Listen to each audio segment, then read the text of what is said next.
Assalamualaikum.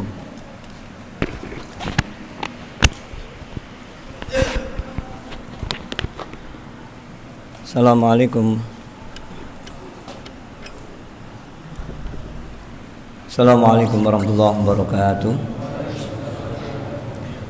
A'udzu billahi minasyaitonir rajim. Bismillah, alhamdulillah, wassalatu wassalamu ala Rasulillah wa ala alihi wa sahbihi wa mawala ma ba'du. Jamaah yang dirahmati Allah Subhanahu wa taala, puji dan syukur marilah senantiasa tidak henti-hentinya untuk selalu kita panjatkan kehadirat Allah Subhanahu wa taala, karena di kesempatan yang baik ini Allah memberikan kita nikmat sehat. Tidak sekedar nikmat sehat, akan tetapi nikmat sempat untuk bisa melakukan ibadah sholat isya, sholat tarawih dan sholat witir. Semoga apa yang kita lakukan, yang kita kerjakan semata-mata karena berharap ridhonya Allah Subhanahu wa taala. Salawat salam kita hantarkan baginda Rasul Nabi besar Muhammad sallallahu alaihi wasallam. Tentunya dengan senantiasa kita membaca sejarah Rasul lewat tiba, lewat maulid, kita besok di yaumul qiyamah kita diakui umat Rasul dan berharap mendapatkan syafaatnya.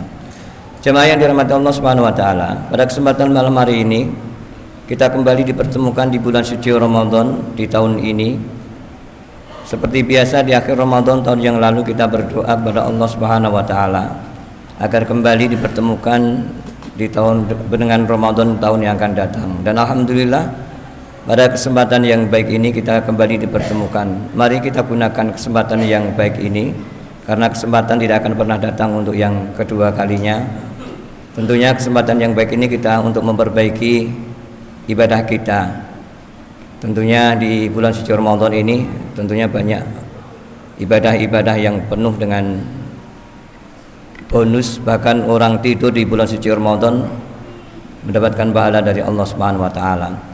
Tentunya untuk menjaga kualitas ibadah kita di bulan suci Ramadan sesuai dengan konteks pada kesempatan malam hari ini, kami diberi judul hal-hal yang bisa membatalkan ibadah puasa kita. Ada hal-hal yang bisa merusak pahala ibadah puasa kita. Pada malam hari ini adalah hal-hal yang bisa membatalkan puasa ibadah kita di bulan suci Ramadan. Apa saja itu? Yang pertama adalah makan dan minum. Makan dan minum manakala dilakukan di siang hari, manakala kita sedang menjalankan ibadah puasa, hal itu tentunya bisa membatalkan ibadah puasa kita.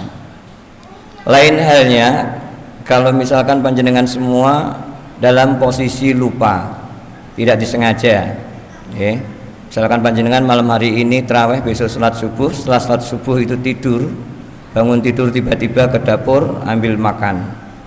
Karena sifatnya manusia itu kan al-insan makhluk khata' wa nisyan, tempatnya salah dan lupa.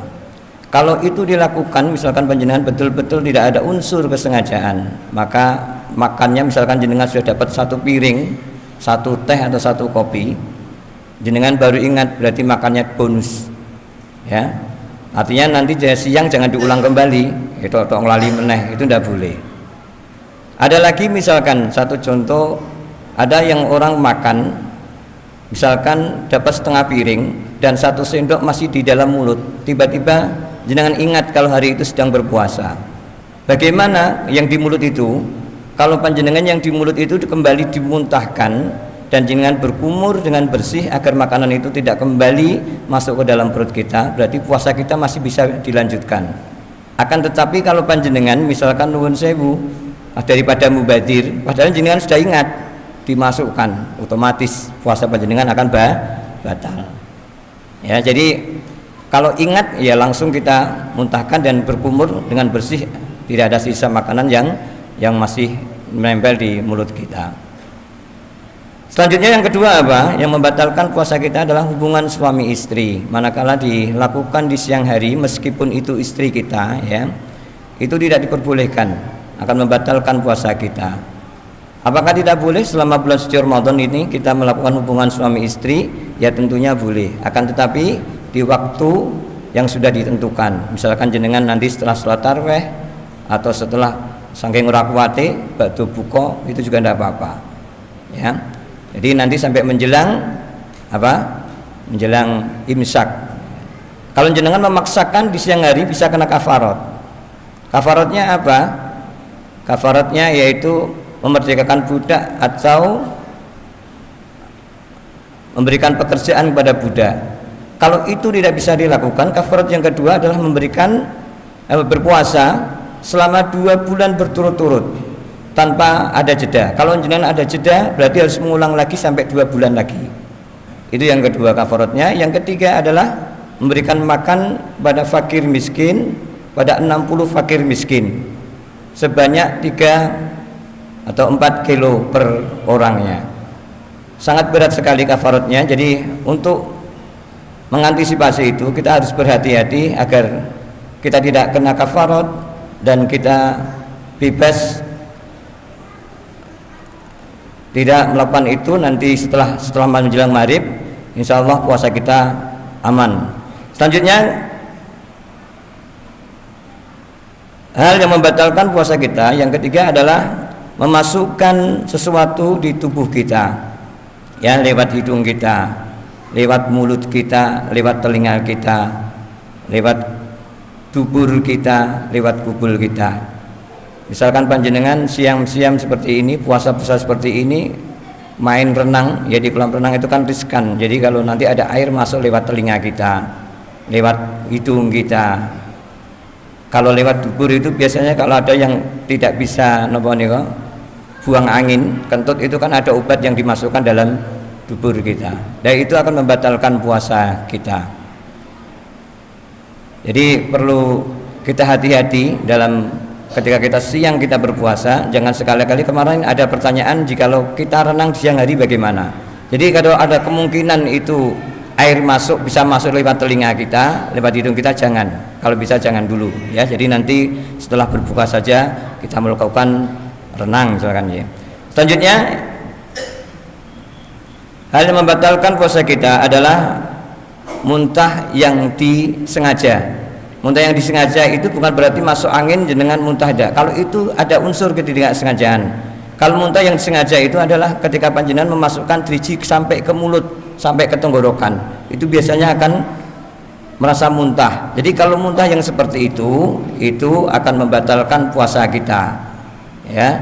Jadi jangan sampai ketika kita main-main driji ketika kita sedang berpuasa itu nanti tiba-tiba kita muntah, dan muntahnya itu akan membatalkan ibadah puasa kita.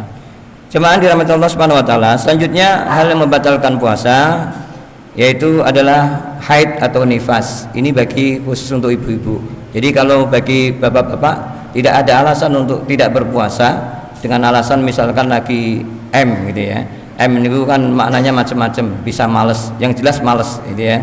Kalau M yang sesungguhnya itu punyanya ibu-ibu, ya.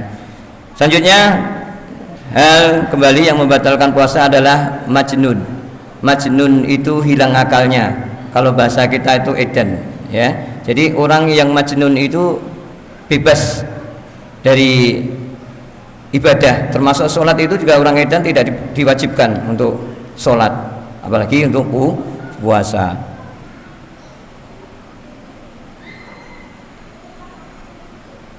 Selanjutnya yang membatalkan puasa adalah keluarnya mani yang dipaksa.